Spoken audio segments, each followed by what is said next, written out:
Welcome back to the Grave of the Shadows. Before we begin, a huge thanks for your support. If you love the mystery, make sure to subscribe and hit that bell.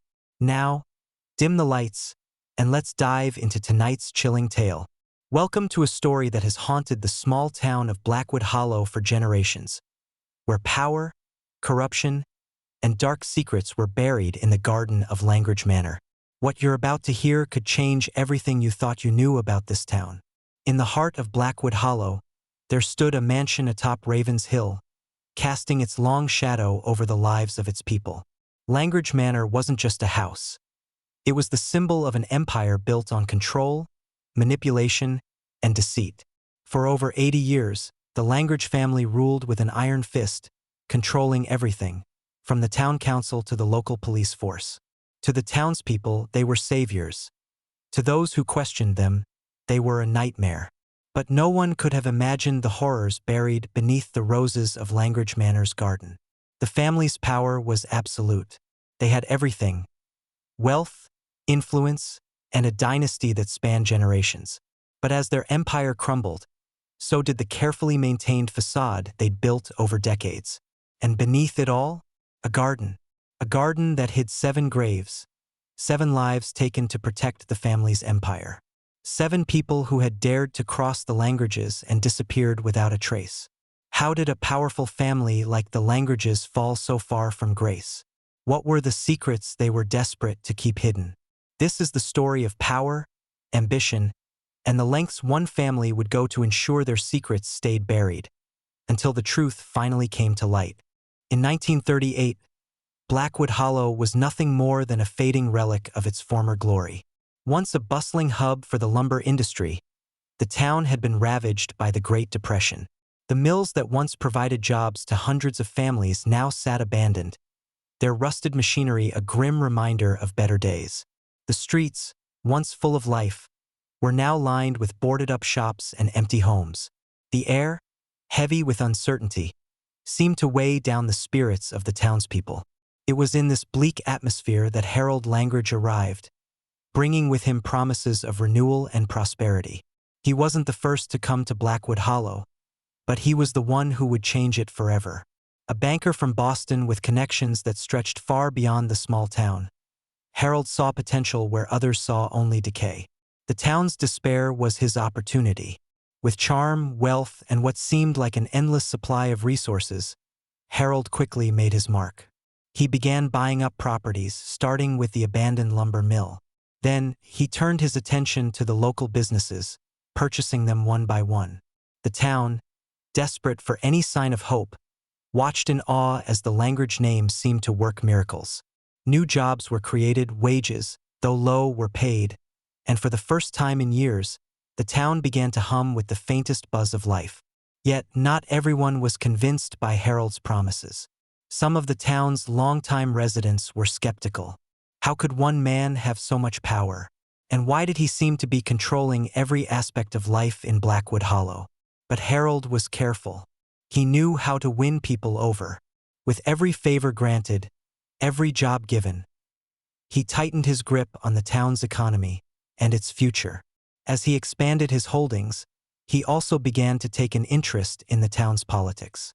A man with a vision, Harold understood that control of the local government would be key to cementing his power. But how far was he willing to go to secure that control? Harold Langridge wasn't just a businessman. He was a master manipulator. His wealth and influence grew rapidly, but what truly solidified his power in Blackwood Hollow was his ability to control both the economy and politics. By 1939, Harold had already purchased most of the town's key businesses, but he wasn't done. It was time for the final piece of the puzzle: politics. It all began with the town mayor, William Porter. Porter had been in office for years, but his position was beginning to feel more and more like an obstacle to Harold's ambitions. At first, they were allies. Porter welcomed Harold's investments, seeing them as a necessary step to revive the town. However, as Harold's influence began to expand, Porter started to feel uneasy. He questioned whether one man should control so many vital aspects of the town. It didn't take long for Harold to make his move. 3 weeks after Porter expressed concerns, the Blackwood Chronicle, now owned by Harold, published a series of scathing articles about the mayor. The headlines accused Porter of gambling debts, an affair with his secretary, and of mismanaging the town's resources. The allegations were unsubstantiated, but the damage was done. Porter's once sterling reputation was destroyed overnight. He was forced to resign in disgrace, a move that seemed orchestrated with precision by Harold and his growing network of supporters. But Harold didn't stop there. With Porter out of the picture, Harold engineered a special election, ensuring that he would be the one to step into the mayor's office.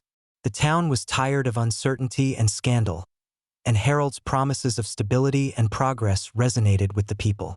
On election day, the results were undeniable. Harold Langridge was elected mayor by a landslide. As mayor, Harold wasted no time in consolidating his power. Langridge Manor, his lavish home atop Raven's Hill, became the center of his empire.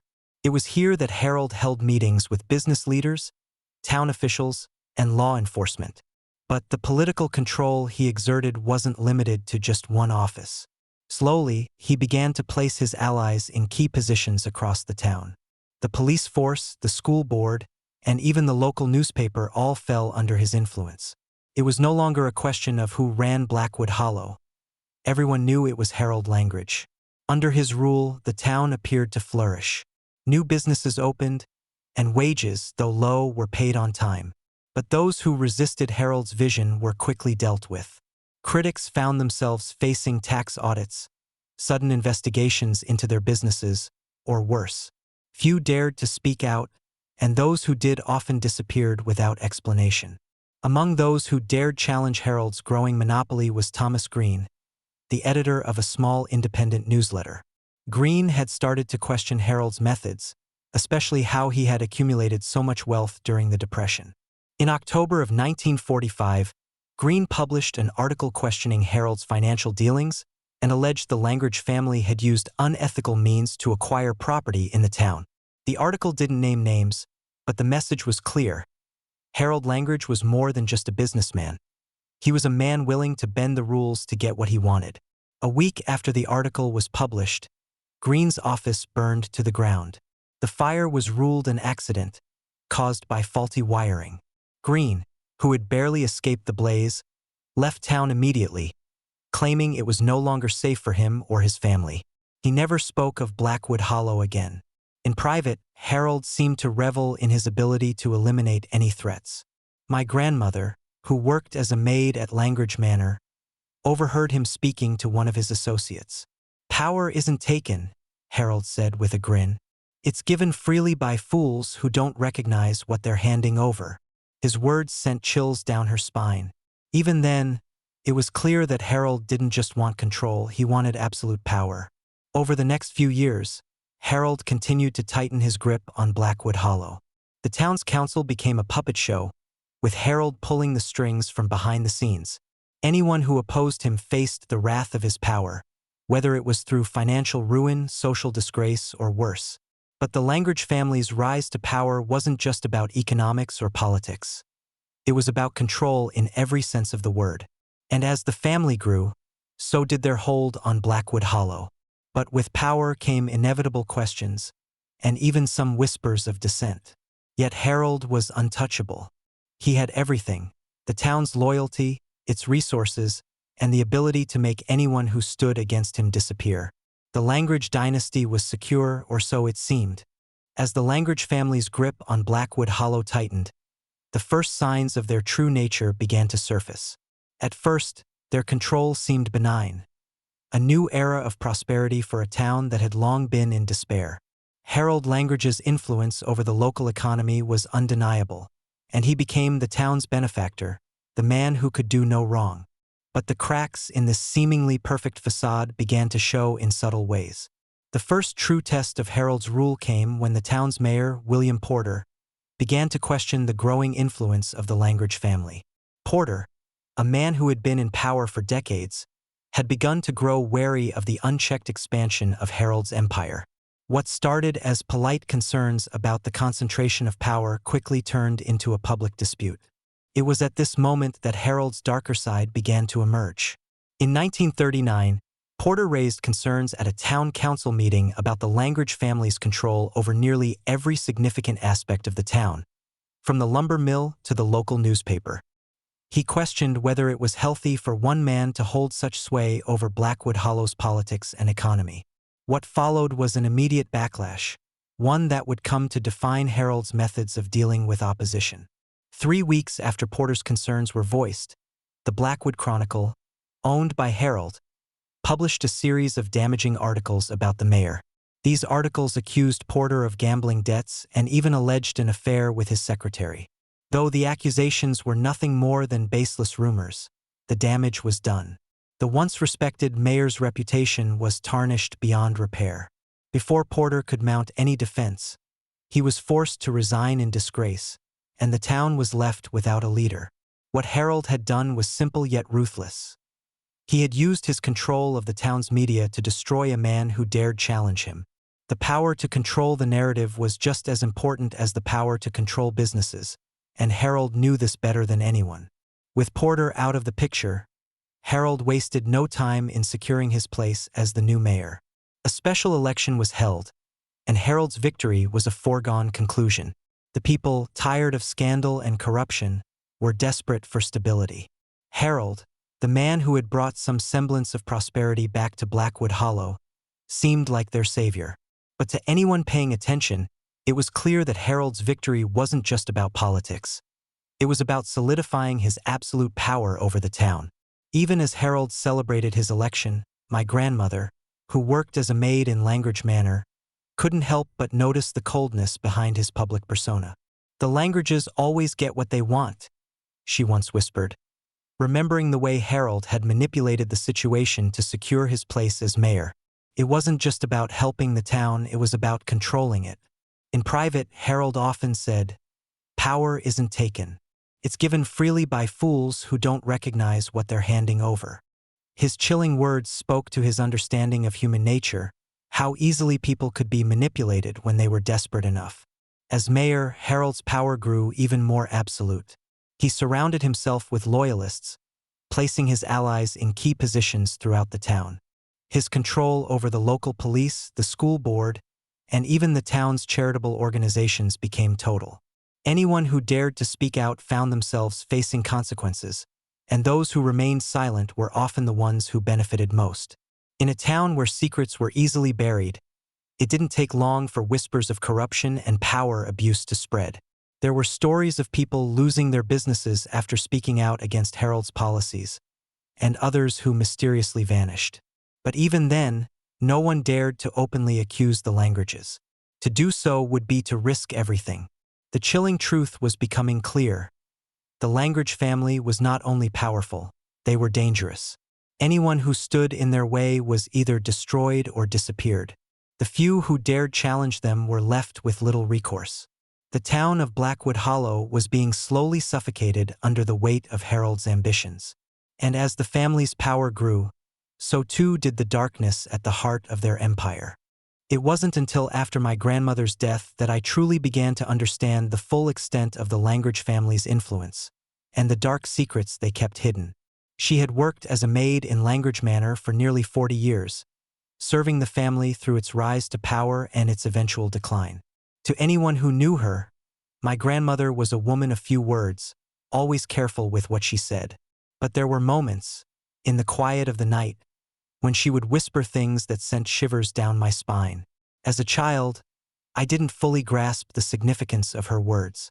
She would often speak about the Langridges, but it was always in hushed tones, as though the walls themselves might be listening.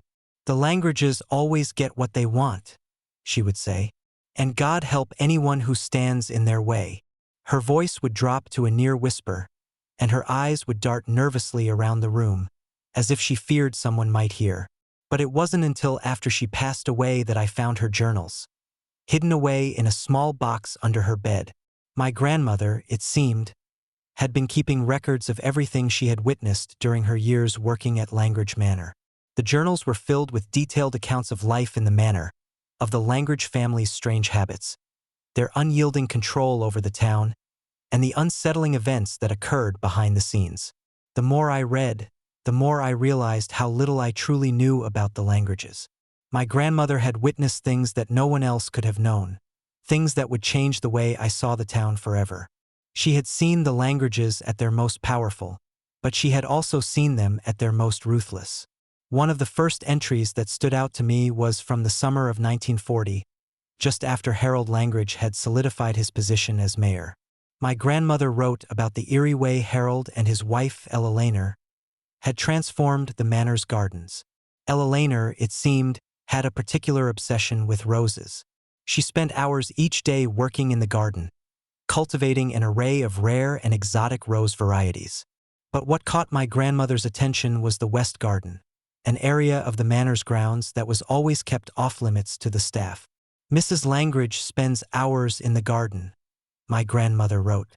She's transformed the entire east section into a rose garden with varieties I've never seen before. The West Garden, however, remains strictly off-limits. Mr. Langridge has installed a high fence around it with a padlocked gate. Mrs. Langridge tells the staff it's for experimental plantings that need special protection, but I've seen them both entering at night, carrying strange tools. The secrecy surrounding the West Garden was enough to intrigue anyone. My grandmother had no idea what they were hiding, but she sensed something wasn't right. She noted that whenever Harold and Ella Laner went into the West Garden, they seemed to be in a hurry and always under the cover of darkness. The staff was never allowed near the area, and no one spoke of it. At the time, my grandmother couldn't have known what the Langridges were truly up to behind that padlocked gate. But as I continued to read through her journals, I began to see a pattern. There were more entries describing strange events, people who came to the manor only to vanish without a trace. Neighbors who had once been close to the family, now suddenly absent. Local business owners who had crossed Harold found their shops burned to the ground or mysteriously destroyed. It was as though anyone who posed a threat to the Langridges simply disappeared, leaving no trace behind. In the mid-1940s, when I was still a child, the town started to whisper about how the Langridges always seemed to have the perfect solution to any problem. Businesses were failing, but the Langridges were prospering. People were losing their homes, but the Langridges had just built another mansion. And through it all, the West Garden remained untouched and secretive. The most chilling entry in my grandmother's journals came in 1956, shortly before Ella Laner's sudden and mysterious death. She had been ill for weeks, her condition deteriorating rapidly despite numerous visits from specialists.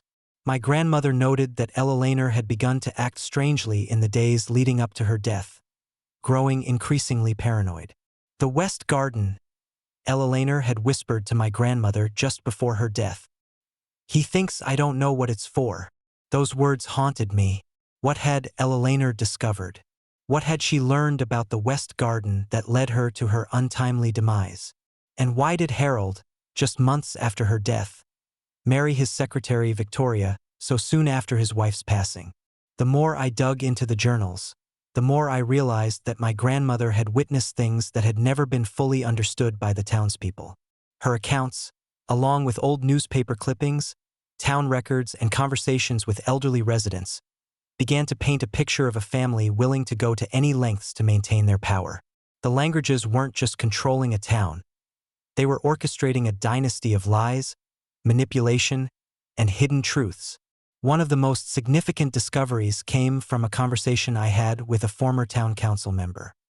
He recalled how the Langridges' rise to power had been swift, almost unnatural.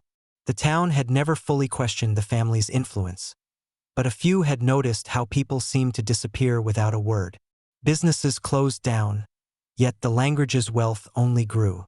The more I learned, the more it became clear that the Langridges' control was more than just economic, it was personal. My grandmother's journals were a roadmap, guiding me toward the truth. What had seemed like innocuous observations from a loyal maid were now clues to a far darker story. The Langridge family had hidden their darkest secrets under the guise of prosperity and charm, but as I pieced together the details from my grandmother's records, I knew one thing for certain. The West Garden wasn't just a garden. It was a graveyard. As the years passed, the questions surrounding Langridge Manor grew louder in my mind. What had my grandmother seen in that secret garden? What had Elainer discovered that led to her mysterious death? The more I thought about it, the more I became obsessed with finding the answers. It was clear that there were things hidden beneath the surface, things that no one dared to speak about. And I knew I had to uncover the truth. I spent months researching Langridge Manor, poring over old town records, speaking to people who had lived in Blackwood Hollow for decades, and consulting anyone who might know something about the family's history. But it wasn't until I spoke to an elderly woman named Mrs. Simmons, who had once been a maid at Langage Manor in the early 1940s, that I learned the first significant detail about the West Garden. Mrs. Simmons had been a young woman when she worked at the manor. She had seen things that no one else had, though she was always too frightened to speak up. She remembered Elainer Langridge, a woman who had been both elegant and distant, spending hours tending to the roses. But it wasn't just the roses that Mrs. Simmons recalled. It was the way Elainer had behaved when she was near the West Garden. Mrs. Langridge wasn't like the others, Mrs. Simmons told me, her voice trembling with the weight of her memories. There was something about her that wasn't right. She was obsessed with that garden, and I always felt like she was hiding something. Something she didn't want anyone to know. At first, I dismissed Mrs. Simmons' words as nothing more than the ramblings of an old woman. But the more I listened, the more I began to wonder. Why had Elainer been so secretive? What was hidden in that garden that terrified her so much? In the summer of 1956, after Elalainer's sudden death, the West Garden had been completely locked off to the staff. According to Mrs. Simmons, it had been sealed with a high, wrought iron fence, topped with barbed wire. The staff had been forbidden from going near it, and any mention of the garden was met with harsh silence. This only deepened the mystery surrounding the place. Whatever had been going on in that garden, it was clear that it was something the Langridges wanted kept hidden from prying eyes. Determined to uncover the truth, I made the decision to investigate Langridge Manor on my own. The family had left the town years ago, and the manor had fallen into a state of disrepair. Despite its eerie presence on Raven's Hill, the once immaculate estate was now slowly being reclaimed by nature. The gardens, once a source of pride for Elainer, were overgrown and wild. But there was something about the West Garden that still beckoned me. It was the key to everything. I returned to Blackwood Hollow in the summer of 1974, armed with a new sense of purpose. I had made arrangements with the local historical society to document the manor before it was sold. The family had been gone for years, and the property was now on the market. The historical society wanted to preserve the house's history before it was lost to time. But my interest was not in the house itself. It was in what lay beneath the surface of Langridge Manor, especially the garden that no one dared to enter. As I approached the manor, I couldn't help but feel a chill run down my spine. The place seemed to loom over the town, its silhouette dark against the fading sunlight. I was struck by how quiet it was. Too quiet, in fact. There were no birds chirping, no sound of life from the gardens. The air felt thick, as though the manor itself was holding its breath. I spent hours documenting the manor, taking notes, photographs, and measurements. But it wasn't until I reached the back of the property, near the overgrown hedges and the thick, rusted gate of the West Garden, that I felt the full weight of the mystery pressing down on me. The gate was still there, as imposing as ever, its lock tarnished with age. The fence was high, reinforced with metal spikes that kept anyone from peeking inside. But there was something unsettling about it, something that told me the garden was hiding more than just flowers. It felt like a place that had been carefully sealed off, not just from outsiders, but from the very people who once cared for it. I stood there for a long time, staring at the gate. The air around me seemed to hum with an unspoken tension, as if the land itself knew the secrets buried within. My heart pounded in my chest, but I knew I had to see what lay behind that fence. The truth was waiting for me, and I couldn't walk away.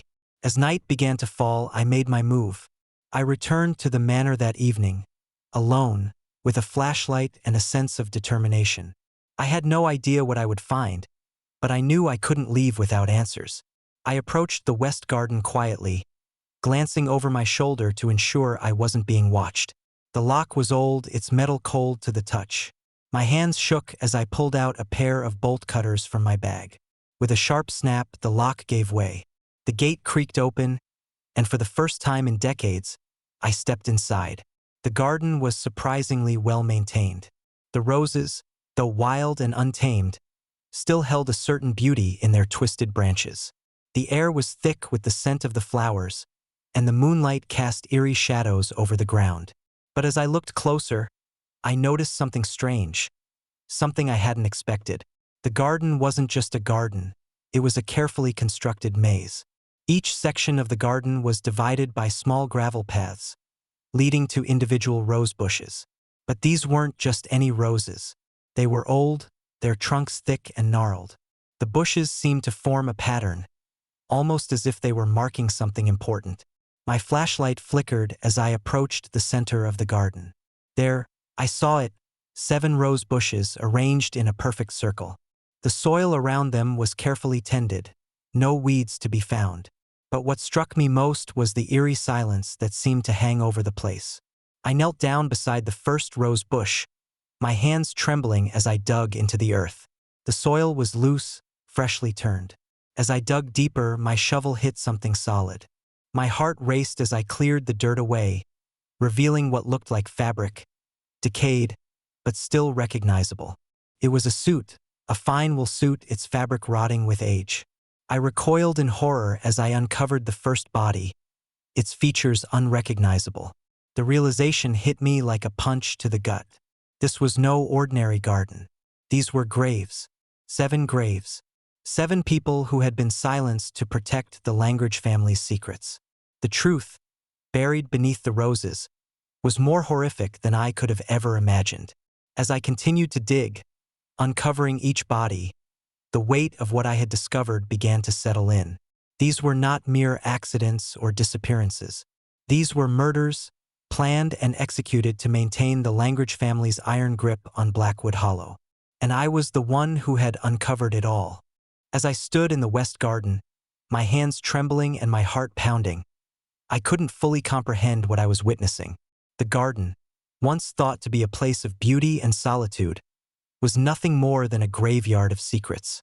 7 graves, each marked by a gnarled rose bush, lay buried beneath the soil, silent witnesses to the Langridge family's darkest actions. I had uncovered the first body, the decayed remains of a man dressed in a fine wool suit. But as I continued to dig, each subsequent grave revealed more than just bones. It revealed the legacy of a family willing to eliminate anyone who stood in their way. The realization slowly crept over me, chilling me to the core. These were not accidents, not simple disappearances. These were murders, carried out to protect the Langridge dynasty at all costs. The second grave I uncovered was different. This one held the remains of a man in what looked like the tattered remains of a work uniform. The name Miller was barely visible, faded by time. It took me a moment to place the name, but then it hit me. Joseph Miller, the gardener who had been dismissed shortly after his son had outpaced young Richard Langridge in a race. The boy had won, and the Langridges, in their typical fashion, had reacted with cold fury. The gardener and his family had disappeared that night, and no one had ever heard from them again. Now I knew the truth. The third grave held more evidence of the Langridge family's cruelty. A uniform, torn and weathered, lay in the soil, clearly belonging to a town official, perhaps a private investigator who had been hired by one of the family's rivals. I couldn't be sure, but as I uncovered the remains, the weight of the discovery hit me harder. The Langridges weren't just eliminating threats to their business. They were eliminating anyone who posed a risk to their control over the town. No one was safe. With each new grave, the pattern became clearer. The Langridges had created a perfect web of control. Everyone they saw as a threat, from political rivals to common workers, had vanished without a trace. And all this time, the town had been under the illusion of prosperity, unaware of the darkness hidden behind the gates of Langridge Manor. But it wasn't just the victims' identities that chilled me. It was the way the Langridges had so easily erased them. There were no investigations, no questions asked. When someone crossed them, they simply disappeared, buried beneath the roses, their names erased from history. Each victim, it seemed, was nothing more than a small price to pay for the Langridge's unchallenged rule. By the time I reached the fourth grave, I knew I was getting closer to something even more sinister. This grave, unlike the others, seemed to be different. The soil was still loose, but there was an odd sense of finality to it, a sense that this grave held more than just the remains of a random townsperson. As I dug, I found something far more unsettling than I had expected. A woman's remains. Her clothing, though decayed, was still distinct. She had worn fine fabrics, and the remnants of jewelry lay scattered around her body. I took a deep breath as I recognized the face of the victim. It was Eleanor Langridge. Her remains, just beneath the roses she had so lovingly tended, seemed to mock everything I had believed about the Langridge family.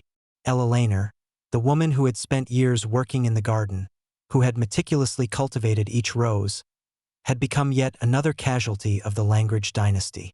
The thought that Harold had been responsible for her death, that he had buried her in this garden as a way to protect his empire, made my blood run cold. I could scarcely believe what I had uncovered. The woman who had once been a symbol of elegance and grace had been murdered by her own husband to keep their family's darkest secrets hidden. Harold Langridge, the man who had built his empire on manipulation, had removed anyone who stood in his way, including his wife.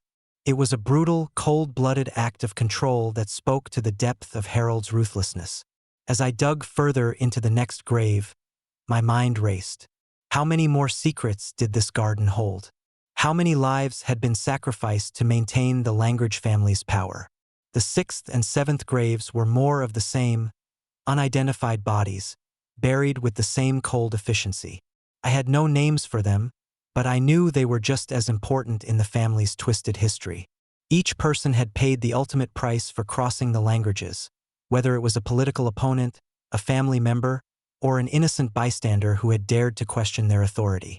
By the time I had uncovered all 7 graves, I was exhausted, both physically and emotionally.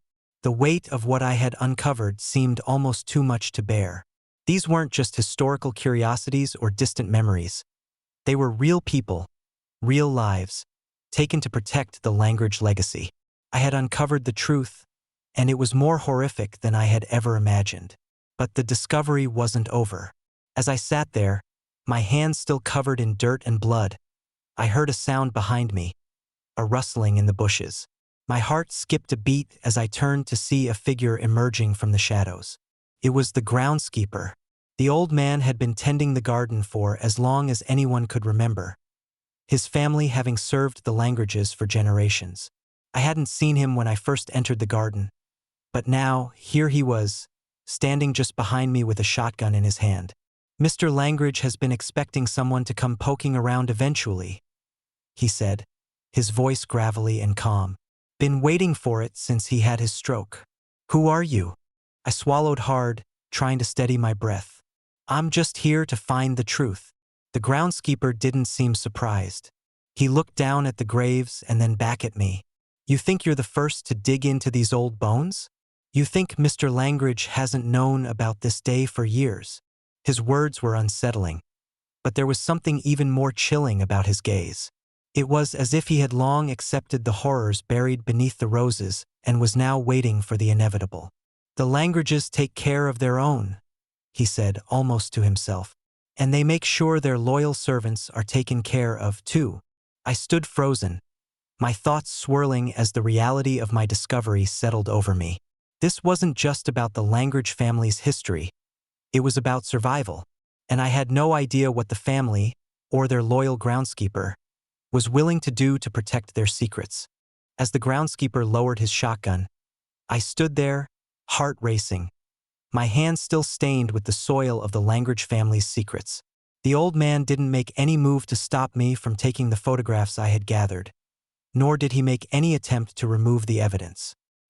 He simply stood there, like a figure carved from stone, watching me with a detached calm. "I suppose you want answers," he said finally, his voice quiet but unwavering. "Answers," I repeated, barely able to keep the shock from my voice. "You're telling me this? This is all true? The Langridges, Harold, Victoria. They killed all these people to maintain their power. The groundskeeper nodded slowly. Mr. Langridge always knew this day would come. It was just a matter of time before someone like you started digging into the past. You're not the first to ask questions. But the Langridges, well, they make sure that their legacy is protected. I felt the weight of his words settle around me like a cloak of dread. The Langridge family hadn't just built an empire. They had built a fortress of lies, and anyone who threatened to tear it down was dealt with swiftly and without mercy. The victims I had uncovered in the garden were just pawns in a game of power and survival that had lasted for decades. The old man took a step closer. Mr. Harold Langridge, after his stroke, knew he wouldn't have long to live. He arranged for this moment to come to light, just like he arranged everything else in his life. He made sure someone would find the truth eventually. But what happens next is on you. Before I could ask what he meant, I heard the unmistakable sound of a helicopter approaching. The groundskeeper's eyes narrowed, and he raised his hand in a signal for me to stay quiet. The helicopter landed just beyond the garden, and as it did, a tall figure emerged from the shadows, Harold Langridge III, the last of the Langridge dynasty. At 39, Harold looked strikingly similar to his grandfather, with the same cold, calculating eyes. He was a man who had built his life far from Blackwood Hollow, preferring the distance that his family's name provided. But today, he was back, and for the first time in decades, he was face to face with the consequences of his family's dark past. "You found it, then," Harold said, his tone flat. There was no surprise in his voice, only a weary acknowledgement. "The garden, the graves, the bodies." I nodded, still struggling to wrap my mind around the truth of it all. "You knew, didn't you? You knew what your family did. How they killed people to keep their hold over this town." Harold's gaze didn't waver. He took a step forward, his face hardening as he spoke. "I knew. I knew what my grandfather and father did. They always told me, but they also told me something else, something that made sense to me. They told me that power, when it's built from nothing, has to be protected at all costs. I can't change what they did. No one can. But I didn't want to be the one who let their crimes continue. That's why I'm here now." I stared at him, unsure if he was speaking out of guilt or some misguided sense of duty to his family. He reached into his coat pocket and pulled out a small flash drive, holding it out to me. "This is the confession," he said, his voice low. "Everything.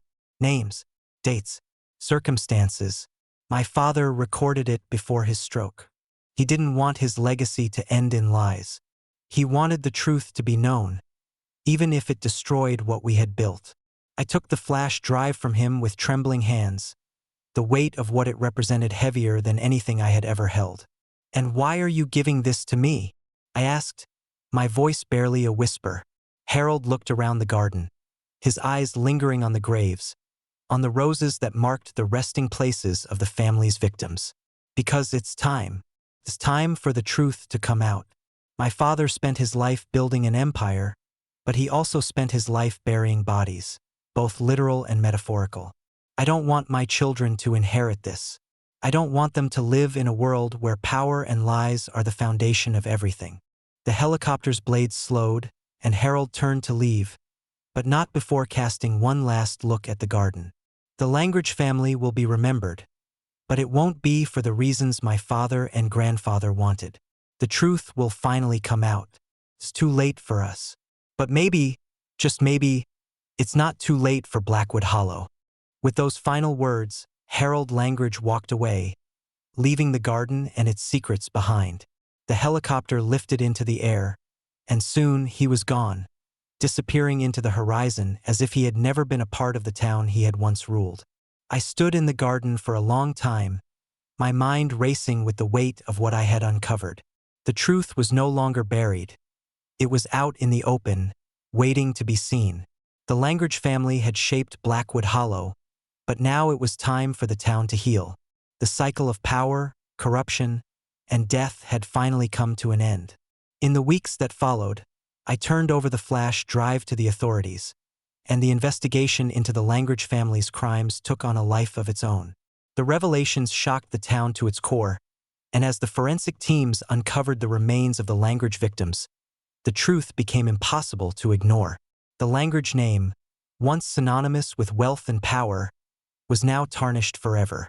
But as much as the truth brought justice to those who had suffered, it also left a scar on Blackwood Hollow. The town would never be the same, and neither would I. My grandmother's journals had led me here, but it was the truth of the Langridge family that would shape my future. The legacy of the Langridges may have been shattered, but in its place, something new began to grow, just like the roses that once flourished in their secret garden. And for the first time in decades, Blackwood Hollow had the chance to heal. The Langridge family, for all their power and wealth, were nothing more than a house of cards built on blood and lies. For decades, they ruled Blackwood Hollow with an iron fist, manipulating the town's every move, controlling its politics, and erasing anyone who dared to stand in their way. But in the end, their empire crumbled, not by the hands of the law, but by the weight of their own secrets. Secrets that had been buried beneath the roses of Langridge Manor's west garden.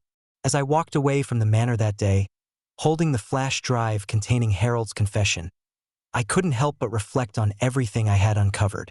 The town I had grown up in, the place I once thought was safe and simple, had been a battlefield all along. It wasn't the streets or the buildings that had been the battleground, but the souls of the people who had lived here, whose lives had been used as pawns in the Langridge family's ruthless game. But what struck me the most was not just the cruelty of the Langridges, but the complacency of the town itself. How had Blackwood Hollow allowed the Langridges to get away with their reign of terror for so long? How had the townspeople, so eager for prosperity and stability, turned a blind eye to the countless lives lost?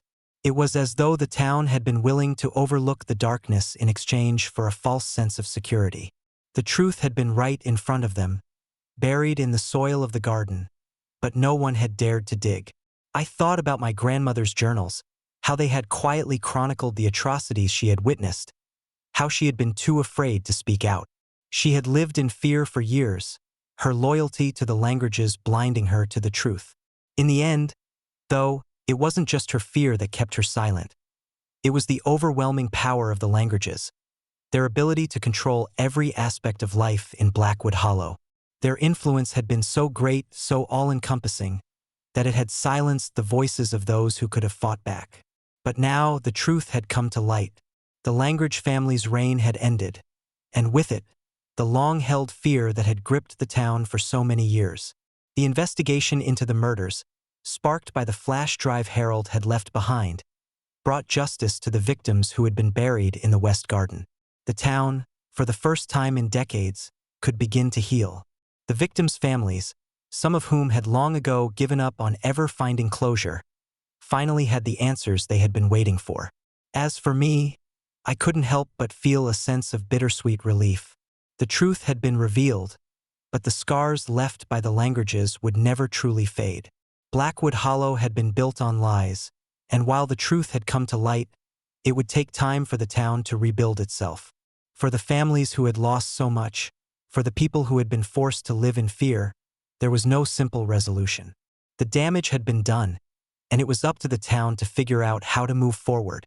For me, the journey wasn't just about uncovering the Langridges' secrets. It was about understanding the complexity of power, corruption, and the price of silence. It was a painful reminder of how easily people can be manipulated when they are desperate for something, anything, to believe in. It was a lesson in how even the most beautiful facades can hide the darkest truths. As I stood in front of the newly constructed memorial in Blackwood Hollow, dedicated to the victims of the Langridge family, I couldn't help but think about the roses that now marked their graves. The roses, once a symbol of beauty and wealth, had become a symbol of the darkness that had flourished beneath their petals. But now, as the sun set over the town, I saw something new, a sense of hope, of renewal. The truth, painful and unforgiving as it was, had paved the way for something better. The Langridge family's legacy had been destroyed, but in its place, Blackwood Hollow could finally begin to rebuild. And as for me, I would continue to tell the story, not just of the Langridges, but of the people who had been lost in their wake. Their voices, though silenced for so long, would now be heard. And so, with the truth revealed and the town on the path to healing, I left Blackwood Hollow behind, knowing that its dark past would never be forgotten, but that the future held the possibility of something brighter, something built on honesty, justice, and the courage to speak out against the darkness.